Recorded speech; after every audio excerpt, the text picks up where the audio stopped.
चलू आइ अहाँ सबके अपन स्वरचित एकटा कविता सुनाबै छी। दूर जाओ कविता नहि कहियो, कविता के खखड़ी। देखियो हंसी लगैया। बात की छै जे कविता के अर्थ होइ छै जे गागर में सागर, मतलब कम शब्द में बहुत सारा बात कहि जेनाइ।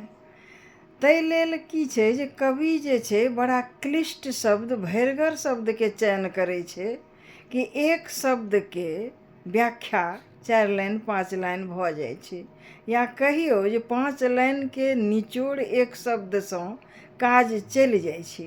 किया तऽ एक कविता में बहुत सारा बात लेखक कहि जाइ छै। मुदा एखनका युग में भरिगर कविता, क्लिष्ट शब्दवाला कविता ककरो पसिन्न नहि पड़ै छै जल्दी, के ओते दिमाग लगाबै। तेँ हमरा सब नहि, पर्सनल हम अपन कहै छी, जो कखनो कविता नहि, जेना धानक खखड़ी होइए तेना कविता के खखड़ी लऽ कऽ उपस्थित छी। भरिगर एको रत्ती नहि, खाली एकटा मनक गप सुनू। कखनो कालके लागै अछि घर के हम इन्वर्टर छी, कखनो कालके लागै अछि घरक हम इन्वर्टर छी।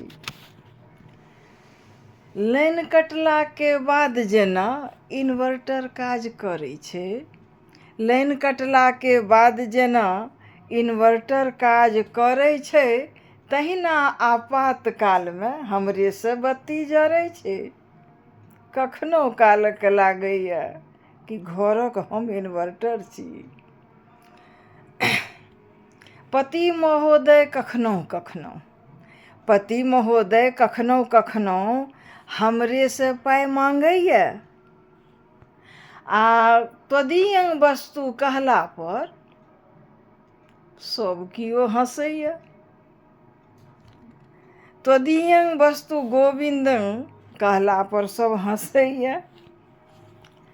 कखनो कालके लागैए घरक हम इन्वर्टर छी, लाइन कटला के बाद जेना इन्वर्टर काज करैए, तहिना आपातकाल में हमरे से बत्ती जरैए।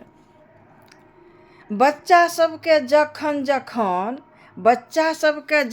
जखन बाप लग दालि नहि गलै छै, हमरा आगाँ तुरत करै अछि, हुनका लग हमरहिटा चलै छै। नौत हकार कतहु से आयत, छुट्टी हुनका नहि भेटै छै। लऽ दऽ कऽ गाड़ी में बैसेता, लाचारी के गप लपेटै छै।